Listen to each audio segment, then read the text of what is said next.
Let's give some tzedakah, do it together, hakel, tehillim together, hakel together, and now Advar Torah together. And let's get ready for Pesach.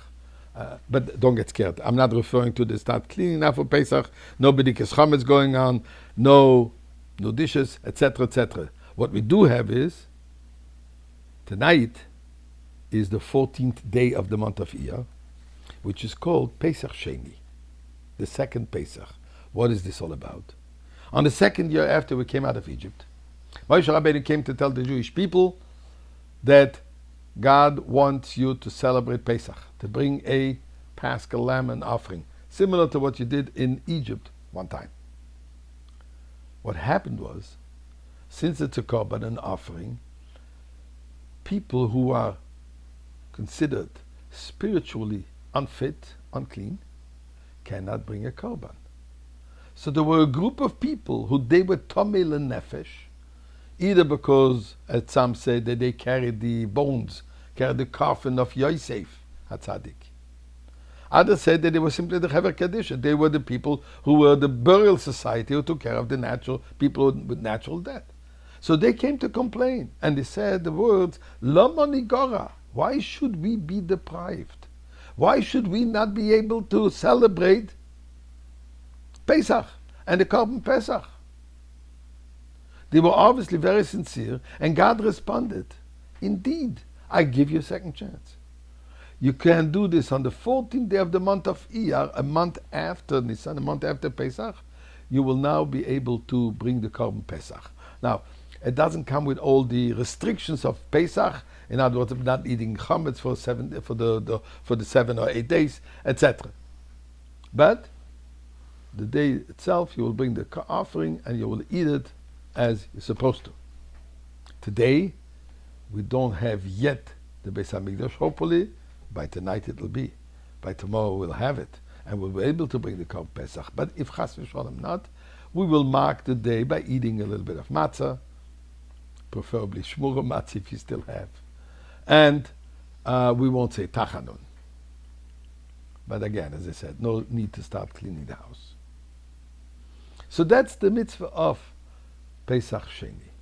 But I want to take you here to a chronological order of how, when, and where this is recorded in the Torah.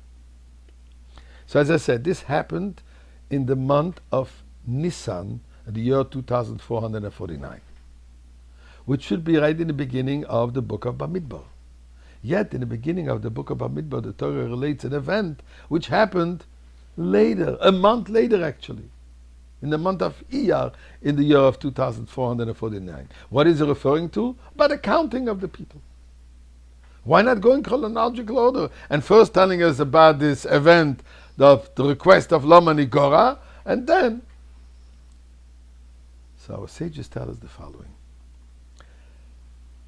Connected with the Korban Pesach, in the desert, there was a certain disgrace. Meaning, throughout the 39 years, or 40 years, they were in the desert, they only did once the Korban Pesach.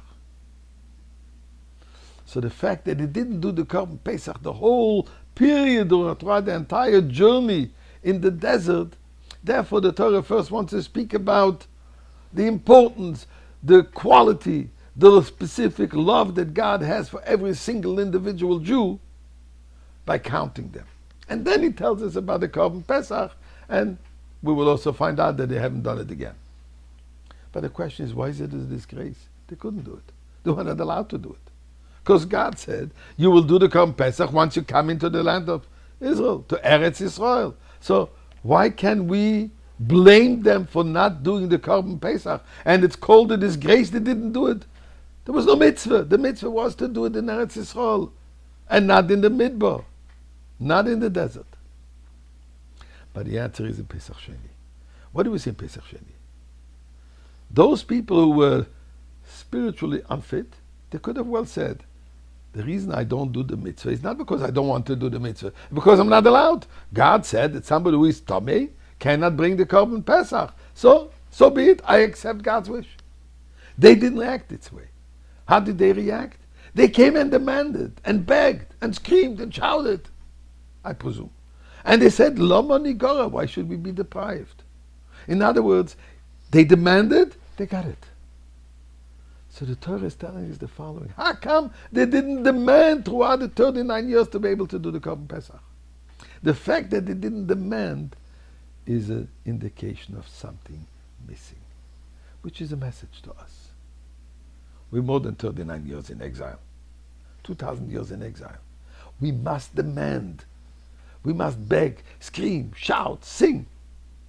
To the Eibishter says, Rebbeinu Shalom, Lama Nigora. Why are we deprived from Mashiach? Why are we deprived from redemption? Why are we deprived from the third Beis Hamikdash? We demand. We ask, we beg, we shout, we sing. We want Mashiach now.